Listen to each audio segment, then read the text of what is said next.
What's up, everyone? The Crunchyroll Anime Awards for 2023 are here.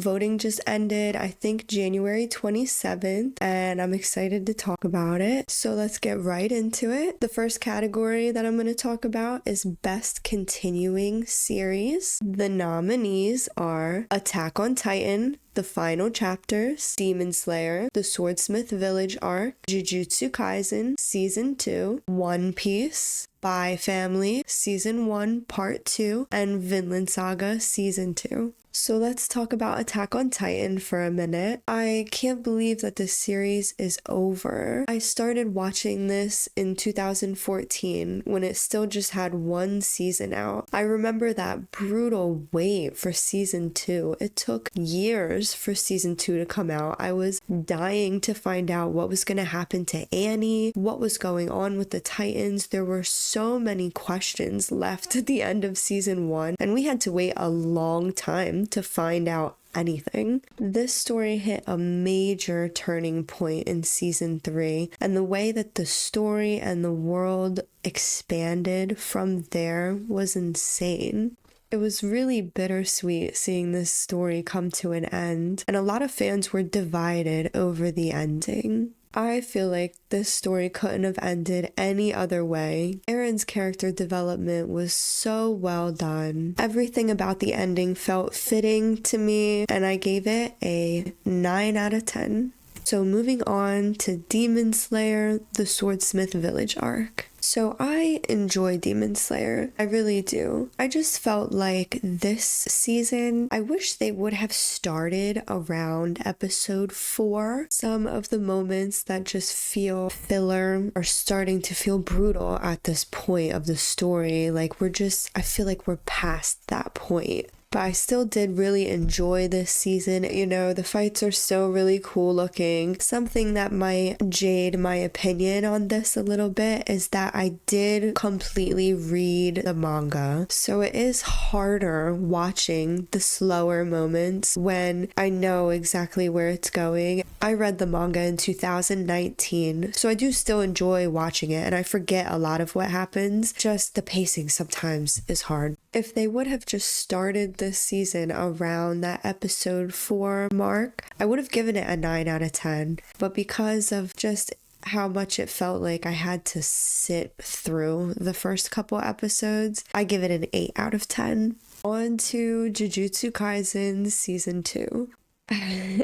Okay. I'm not a hater. I'm really not, alright? Season 1 of Jujutsu Kaisen, the first 10 episodes, I was really into. I was so into it, I bought a sweater. And then they did the sister school fights, and I was like, okay. It felt a little filler-ish. I didn't really like sitting through it. It felt brutal. I had to try 3 separate times to get through those because I just didn't care. But I did eventually get through it, and I started to hear how good the movie was. So I watched it, and I loved it. I loved every minute of the movie. It felt like every issue that I had with that last part of season 1 was fixed. I cared about the characters that were involved. I cared about the plot line. Everything was nice about it. Of course, it was well animated, just like everything else is for Jujutsu Kaisen. But story element wise and character wise, it felt so much more solid. So then I got a little excited for season 2, and I was into it. For the first few episodes, I was, following the plotline that they were setting up. I was paying attention to the characters and everything, but it just seemed like before I knew it, I didn't care again. I didn't feel invested in anything that was going on in the story. I wasn't really intrigued by anything. I didn't understand the obsession with Gojo. I honestly just couldn't pick out anything really interesting interesting about his character. So I don't know, I just couldn't get it. But one thing that kept me hanging in there was the chance of Sakuna taking over Itadori's body. I was like, okay, if there's a major turning point and something could make it get really cool, that would be the thing. But by episode 39, I watched 39 episodes and a movie for this. And I just, at that point, felt so disconnected from everything that was happening that they could have chopped off the heads of every main character back to back, and I couldn't really react much. I would just be like, okay. I just felt like nothing could be done at that point to get me emotionally invested in anything that could possibly happen. And I can't even tell you exactly why. I just didn't care what happened to them. So yeah, I don't know. For me, overall, it was a 7 out of 10, honestly. The fights looked amazing. The animation was great. Just the story continued to lose me more and more as it went on. I will finish this someday. I haven't finished the second half yet. I will, but I don't think there's anything it can do, honestly, to completely rope me back in or make me want to watch a whole nother season. So the next nominee is One Piece. So I'll talk about One Piece for a minute, but let me preface by saying I have never watched an episode, but I did read 210 chapters before I decided to take a little break from it. And I'm not hating, okay? It had some really good moments. It was just the pacing for me. I just felt like it was doing the same kind of thing for just a little too long. And I've heard that it gets crazy good at some point. It really starts to pop off. And I believe people. I'll pick it back up and see what everyone is talking about. But for now, as it stands, I haven't seen or read enough of One Piece to cover where they're at in the story at the point where the animation is. So it gets no rating. And I'm moving on to Spy Family Season 1 Part 2. The only thing that made me like this half a little less than the first half was the tennis tournament with Lloyd and Nightfall, that other spy girl. I get what they were doing. It just felt like it went on a little too long. But overall, this is a solid comedy. The jokes are good. The characters are really good. It's so funny seeing their dynamic where all three of the main characters are hiding things from one another, like core elements of their personality, and seeing them still interact while hiding major parts of themselves is interesting. I'm excited to see the day where they each have to reveal themselves, their true selves, to each other, because then we can see them become a real family. I give it an 8 out of 10. Now, the next nominee for Best Continuing Series is Vinland Saga Season 2. Vinland Saga is an absolute gem. The storytelling is phenomenal. I have a manga panel up on the wall. I'm obsessed with so many elements of this story. I love how it just throws you into the Viking period. The conflicts and the problems that these characters are having feel so real for that time period. And I've heard some complaints about this season. People call it farming simulator, but this was an essential part of the story. Thorfinn needed this arc, and it was a very humbling time for Thorfinn. He got to see the dark side of slavery from the point of view of a slave, and the story of Arnheid and Garter really tugged on the heartstrings for me. I didn't cry, but I was close. It honestly feels a bit like Vagabond, but with Vikings instead of samurai. And it would be a sin to not mention how Thorfinn and Knut's characters mirror each other in such a cool way. At the start of the series, Knut was in line to be king, but he was so timid and indecisive. He was still young. Then you look at Thorfinn when he was young, and he was bloodthirsty, vengeful. He just wanted to be a warrior, and he was ruthless. Then as adults, they completely flip. Now Canute is the bloodthirsty one who's ruthless, and he'll do anything to get to where he wants to get to. And now as a grown man, Thorfinn is the one who thinks more before he acts and is more of a pacifist and not aggressive like he once was. Now that's who Canute is. It's just been very cool to see these two characters and where they started compared to where they're at now, and I can only imagine where they're gonna go from here. I gave it a 9 out of 10. So those are all the nominees for Best Continuing Series, and given everything that I've said about them, I would give this category to Attack on Titan, the final chapters, because it deserves to win something. Vinland Saga is so close, but just because this is the end of Attack on Titan, I would put that a little bit higher.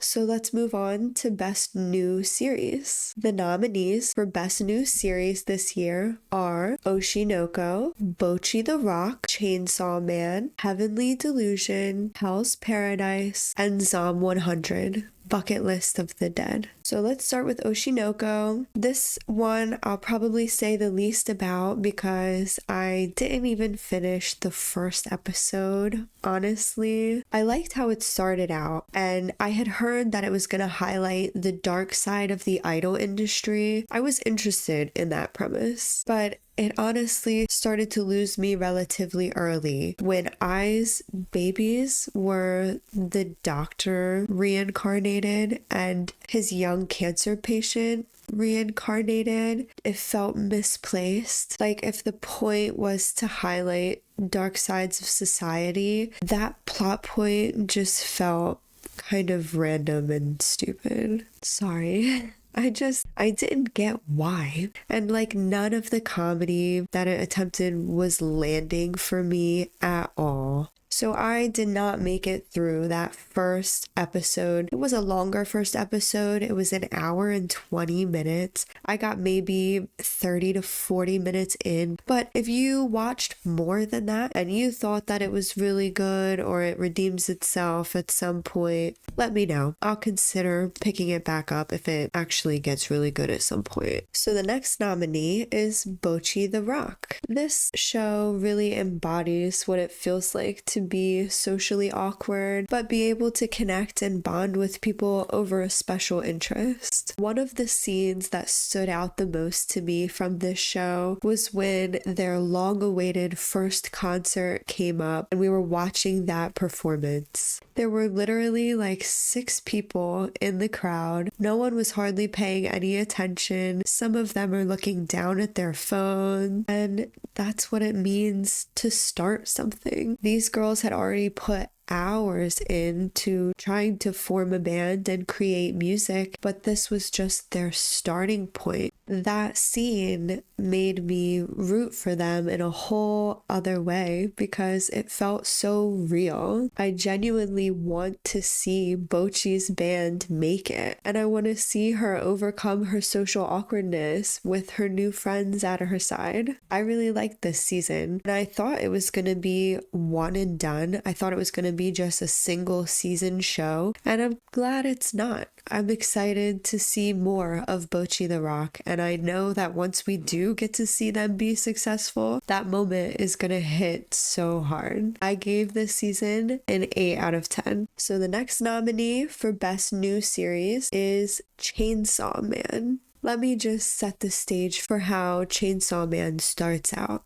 Our main character, Denji's father, has died, and he died with a lot of debt that is now Denji's responsibility. He and his devil sidekick Pochita are working together so that Denji can make money as a devil hunter. They end up in a situation, and Pochita ends up physically fused to Denji, creating the Chainsaw Man. This world, these characters, and these situations are built up so well in this first season. But that's mostly what we get for now, is just build up. And that's why I think some people felt like their expectations weren't fully met, because the bar was set so high for this season. Manga readers were hyping it up like crazy because they've seen so much more of the story. But there were only 12 episodes for season 1. That's not a lot. It felt like it wasn't enough to really set the stage for this world and this story. I honestly wish they would have done like 24 or 26 episodes to really give it proper footing, but you can feel that the biggest parts of this story are still yet to come, but it's shown enough potential that you can be confident they're coming. I gave it a 9 out of 10. So moving right on to Heavenly Delusion. This story shows 2 different time periods side by side, like as if they're happening at the same time, but it's separate. At some point in time, a cataclysmic event occurs that the people refer to as the collapse, the calamity, or the great disaster. So we see the world pre and post this disaster. They did attempt comedy quite a few times in this series, and honestly, none of it really hit for me. But there were some different story elements that I found intriguing and I was really interested in. So I did complete this season, and this story took a turn in the last maybe 2 episodes that truly shocked me. It kind of came out of nowhere and I just didn't expect it at all. And I almost feel like I should give some kind of warning for people just in case, but I don't want to spoil anything. So I'll just say that there's a scene in Goblin Slayer that was controversial and talked a lot about for something that happens in it. This is also something that happens in Berserk. If you want me to specify exactly what I'm saying, instant message me and I'll tell you exactly what I'm saying. It was a risky move, and I can't tell at that point in the story where it leaves off why they did that. To really know if it's okay or not, I feel like I would have to see more of this series to even know how I feel about it as a whole. But I honestly don't know if I even wanted to see more of this series. This is one that I would have been perfectly happy with it being just 1 season and then finishing. So it's a 7 out of 10 overall for me. Based off what I've seen so far, I have no idea what to say. If you have watched this, please talk to me and tell me what you thought, because I don't know what to think completely. So let's move on to Hell's Paradise. Hell's Paradise is a show that follows the MC, a ninja named Gabimaru, and the female executioner that's put in charge of him as they attempt to find an elixir of immortality in an area called the Underworld. Abstract looking monsters roam the underworld, murdering people, and flowers grow from dead human corpses. Looks pretty cool. This story has epic action scenes, but the plot never feels like it takes a backseat to that. There's a rare phenomenon that occurs in anime and shows in general where the story takes a break completely from the main characters and totally shifts to one or more side characters for any amount of time. So that happens all the time, but the rare part is when they do this and the quality of the story feels exactly the same, if not better, than it did when it focused on the main characters. 2 other examples that I could give of this are Vagabond, when that completely switches the main character halfway through. It does an amazing job and it feels like it makes sense for the story. It does it amazingly well. And the other example is Made in Abyss. That last season, season 2, took a decent break from the main characters and it felt like the same story. It completely made sense and it was amazing. The show also turns into a bit of a mind right at the end, and I'm a big sucker for that. I love a little existential dread. I was obsessed by the end of it. I cannot wait to see another season of this. I love where it's going. 9 out of 10. The next nominee is Zom 100, Bucket List of the Dead. I had pretty low expectations of this one. I didn't come into it expecting it to be a real banger or anything like that. But let me tell you a little bit about it. The story starts out with the main character, Akira Tendo, who's miserable at his job. He's completely overworked. His boss is an asshole, and the girl that he has a crush on seems to be the asshole boss. Then suddenly, one day, the zombie apocalypse occurs, and Tendo is ecstatic that he never has to go back to work. Now he can just, like a regular, instead of sacrificing all his time to a job that was making him hate his life. I did think that this show had a decent amount of filler feeling moments that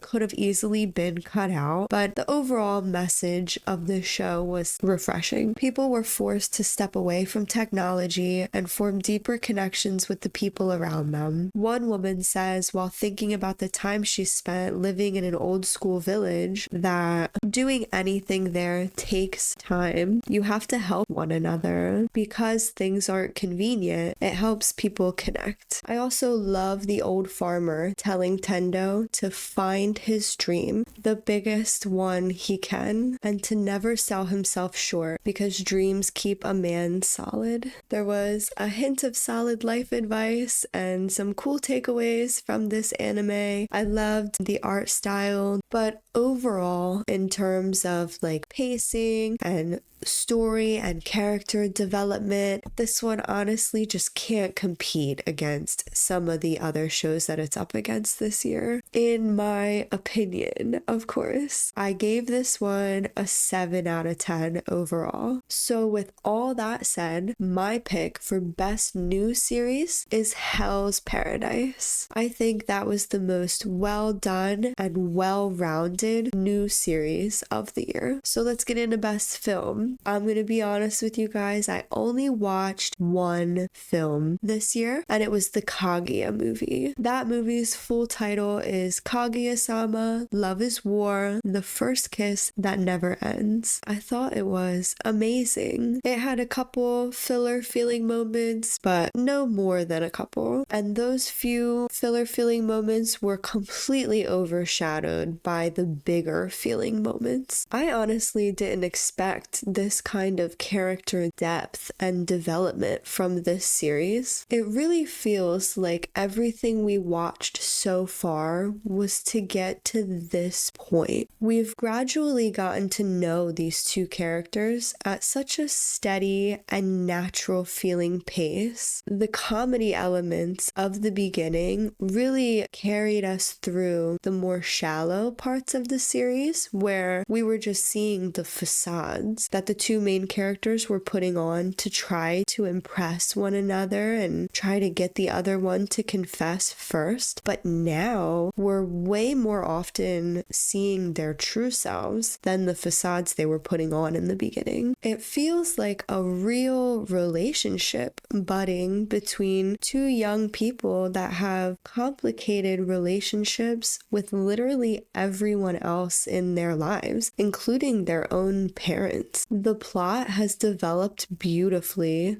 and I'm at a point in this series where I'm rooting for them to get together so hard that I'm excited just seeing every step they take that brings them closer to being together. I gave this movie a 9 out of 10. It was so good. I love this series, and I'm picky sometimes about the romance genre, but what a gem this series is. So now I'm gonna do the biggest reveal, my choice for anime of the year. The nominees are Oshinoko, Bocchi the Rock, Chainsaw Man, Demon Slayer, The Swordsmith Village arc, Jujutsu Kaisen Season 2, and Vinland Saga Season 2. So I already talked about all of these, but given those choices, my vote for anime of the year goes to Vinland Saga Season 2. I truly think that that is the most well-told, well-rounded story we got this year. Hell's Paradise was honestly a close second for me, but that one didn't even get nominated, so it was an easy choice. So now I'm gonna say what I picked for some of the more minor categories that I think are still worth mentioning, but like I'm not gonna read the whole list of nominees for all of them or anything like that. I'll just say what the category was and what I chose. For best animation, I went with Jujutsu Kaisen. If it's got one thing going for it, it's the animation. For best character design, I went with Demon Slayer. I've always really loved the unique character designs of Demon Slayer, especially the upper rank demons and the Hashira. They're really cool character designs. For best director and best cinematography, I went with Chainsaw Man. Chainsaw Man had some really amazing camera shots in it, and in the opening sequence, they reference a lot of classic films, so you know whoever made this really cared about the cinematography aspect of it all. For best art direction, I went with Hell's Paradise. I really love this art style and the stark contrast between the beautiful flowers and light colors and the dark plot elements and gore involved. There's just something about those dead bodies with the flowers growing from them. I want to hang it up on my wall. It looks so sick. Best comedy I gave to Spy Family. That one definitely is the best comedy. It lands most of its jokes. I actually chuckled a lot watching it. It's very funny. For best action, I went with Attack on Titan. I could totally see someone going with Jujutsu Kaisen for that one. I couldn't really connect to the action in that outside of the animation because I didn't care what was going on or like the outcome of it. Whereas with Attack on Titan, I was very emotionally invested in the action that was going on, so I think that that had the best action for me. Best fantasy I gave to Hell's Paradise, but Demon Slayer is still a close second for me in that category. Best drama, I voted for Vinland Saga Season 2. I can understand someone giving it to Oshinoko who has seen more of the drama that had to offer. I know that that is more centered around drama, but I just didn't get to a lot of those other moments, whatever they are, so the best drama that I had seen was in Vinland Saga Season 2. Best slice of life, I gave to Bocchi the Rock. I really wanted to give it something because it was very good, but it just couldn't compete against some of the other things in the other categories that it got nominated for. This is the end of the video. This was my first video ever, so if you made it this far, seriously, that's crazy. That means a lot to me. I'm so excited about it. Let me know what you think about any of these shows that I've mentioned, even if you have a differing opinion. A lot of times that's more interesting because then I get to hear other points of view. I'm sick, so forgive me for any sniffles or extra breaths that I've been trying so hard to hold my breath like throughout every take, and it's hard, so I hope I did a good enough job at that. But so that's it. I'm gonna insert a couple bloopers from where I fucked up a couple times, so that's it.